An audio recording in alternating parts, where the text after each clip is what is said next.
নমস্কাৰ যিসকল ছাত্ৰীয়ে 2024 বৰ্ষত পলিটেকনিক এডমিশ্যন ল'ব তেওঁলোকৰ বাবে এই ভিডিঅ'টো খুব এটা ইম্পৰ্টেণ্ট এটা ভিডিঅ' হ'ব কাৰণ তেওঁলোকৰ এইবাৰ যি এন্ট্ৰেন্স এক্সাম সেইটো নহয় ডাইৰেক্টলি তেওঁলোকৰ এডমিশ্যন হ'ব তো ইয়াতে কাট অফ মাৰ্কটো কিমান হ'ব কেনেকুৱা ধৰণৰ কলেজত কেনেকুৱা ধৰণৰ কাট অফ মাৰ্ক থাকিব ইয়াতে যি সিট থাকে যি ব্ৰাঞ্চ থাকে সো ব্ৰাঞ্চ ওয়াইজ কেনেকৈ কাট অফ মাৰ্কটো কিমান যাব পাৰে তো সকলোখিনি আপোনালোকক জনাম এইটো ভিডিঅ'ত আপোনালোক ভিডিঅ' সম্পূৰ্ণকৈ চাই থাকিব নিশ্চয় সকলোখিনি আপোনালোকে ইয়াতে জানিব পাৰিব যে কাট অফ মাৰ্কটো কেনেকুৱা ধৰণৰ হ'ব পাৰে ভিডিঅ'টো স্টাৰ্ট কৰাৰ আগতে আপোনালোকক সৰু এটা ৰিকুৱেষ্ট যদি ভিডিঅ'টো লাইক কৰিব চেনেলটো সাবস্ক্ৰাইব কৰে তেনে সাবস্ক্ৰাইব কৰি কাগজ বেল আইকনটো প্ৰেছ কৰি ল'ব পৰৱৰ্তী ভিডিঅ'ৰ নটিফিকেশ্যনবোৰ সকলোতকৈ আগত পোৱাৰ বাবে তো ইয়াতে যেটো কোৱা হৈছে কাট অফ মাৰ্ক বহুতে কাট অফ মাৰ্কটো এনেকুৱা কৈ দিয়ে এটা আন্দাজ লগাই এটা কৈ দিয়ে যিমান যাব সিমান যাব কিন্তু কাট অফ মাৰ্কটো আমি এতিয়া নিৰ্দিষ্টকৈ কোনেও কৰিব নোৱাৰে বা কোনেও এটো ক'ব নোৱাৰে যে কাট অফ মাৰ্কটো ইমান যাব কাৰণ যিবোৰ কলেজ দিয়া আছে প্ৰতিটো কলেজত প্ৰতিটো ব্ৰাঞ্চ কাষ্ট ক্যাটাগৰি ওয়াইজত কাট অফ মাৰ্কটো ব্লেক থাকে যদি আমি ইয়াতে সিভিল ধৰি লওঁ তেনেহলে যিবোৰ কলেজত ৰ্যাঙ্ক বেছি হেবোৰ কলেজত কাট অফ মাৰ্কটো বেছি যায় আৰু যিবোৰ কলেজত ৰ্যাঙ্কটো অলপ কম থাকে হেবোৰ কলেজত কি হয় কাট অফ মাৰ্কটো অলপ কম কৈ যায়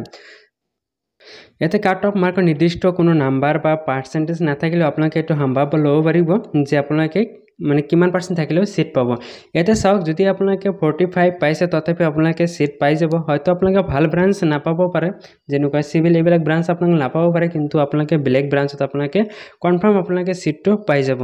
যেহেতু এইবাৰ যেটো পেট এন্ট্ৰেন্স এক্সাম সেই এক্সামটো নহয় সেই কাৰণে এইবাৰ কাট অফ মাৰ্কটো প্ৰতিটো ব্ৰাঞ্চতে অলপ বেছি কৈ যাব কাৰণ ইয়াতে যিসকলে মেট্ৰিকৰ পাৰ্সেন্টেজটো বেছি আছিল ম্যাথছ আৰু সায়েন্সৰ মাৰ্ক বেছি আছিল তেওঁলোকৰ এটো কি স্থানটো আগত থাকিব ইয়াতে যেটো এন্ট্ৰেন্স নাই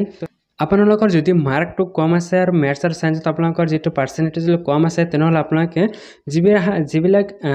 কলেজৰ ৰ্যাঙ্কটো হাই হেবিলাক কলেজ আপোনালোকে সিলেক্ট নকৰিব যিবিলাক কলেজৰ অলপ ৰ্যাঙ্কটো কম আছে কাট অফ মাৰ্কটো অলপ কম যায় প্ৰতি বছৰতে অলপ কম যায় তেনেবোৰ কলেজ আপোনালোকে সিলেক্ট কৰিব আৰু মই এটো সিওৰ দি ক'ব পাৰো আপোনালোকে সিট পাই যাব আৰু যেটো অনলাইন এপ্লাই কৰিব লাগিব তেতিয়া আপোনালোকে নিশ্চয় আপোনালোকক এটা অপচন পাব প্ৰিফাৰেন্স বুলি এটা অপচন পাব সেই প্ৰিফাৰেন্সটো আপোনালোকে ভালকৈ চিন্তা চৰ্চা কৰি আপোনালোকে দিব লাগিব এটো আপোনালোকে কেনেকৈ এটো দিব লাগিব আপোনালোকৰ যেটো ম্যাথছ আৰু সায়েন্সৰ মাৰ্ক আছে পাৰ্সেন্টেজ আছে হেতু অনুপাতে আপোনালোকে যেটো প্ৰিফাৰেন্স বা কলেজ আৰু ব্ৰাঞ্চ সিলেক্ট কৰিব লাগিব হেতু আপোনালোকে ভালদৰে চাই চিন্তি আপোনালোকে সিলেক্ট কৰিব আৰু আপোনালোকে তেতিয়া নিশ্চয় আপোনালোকে সিট পাই যাব যদি আৰু যেটো প্ৰিফাৰেন্স এটো অপচন এটা থাকিব তো আপোনালোকে এটো ভুল কৰিব নালাগে প্ৰিফাৰেন্সটো আপোনালোকে ভালদৰে চাই চিন্তি দিব আপোনালোকে সিটৰ পৰা আপোনালোকে বঞ্চিত নহব তো এইটো ভিডিঅ'ত এইখিনি আছিল যে বহুতে সুধি থাকে যে কাট অফ মাৰ্কটো কিমান যাব কোনটো কলেজত কোনটো ব্ৰাঞ্চৰ ওয়াইজ কিমান কাট অফ মাৰ্ক গৈছে এইবিলাক বহুতে সুধি থাকে সব বহুতে সুধি থাকিলে এটো আমি কনফাৰ্ম কৰি ক'ব নোৱাৰো কাৰণ ব্লেক কলেজত blank branch wise cut off মাৰ্কটো ব্লেক হৈছে সেই কাৰণে নিৰ্দিষ্টকৈ আমি ক'ব নোৱাৰি যেতিয়া অনলাইন এপ্লাই হ'ব যেতিয়া প্ৰিফাৰেন্স বিলা অপচন মানে এভেইলেবল হৈ যাব আপোনালোকে কেনেকৈ কি কৰিব লাগিব অনলাইন কেনেকৈ কি কৰিব লাগিব গটেখিনি আপোনালোকক নিশ্চয় প্ৰসেছটো জনাম যেতিয়া লিংক এক্টিভ হ'ব তেতিয়া আপোনালোকে ইনফৰমেশন পাই থাকিব তো আপোনালোকে চেনেলটো সাবস্ক্ৰাইব কৰি বেল আইকনটো প্ৰেছ কৰি ৰাখিব যাতে ভিডিঅ' নটিফিকেশ্যন আৰু যিবিলাক নটিছ আহে তাৰ নটিফিকেশ্যনবোৰ আপোনালোকে সকলোতকৈ আগত পাই থাকে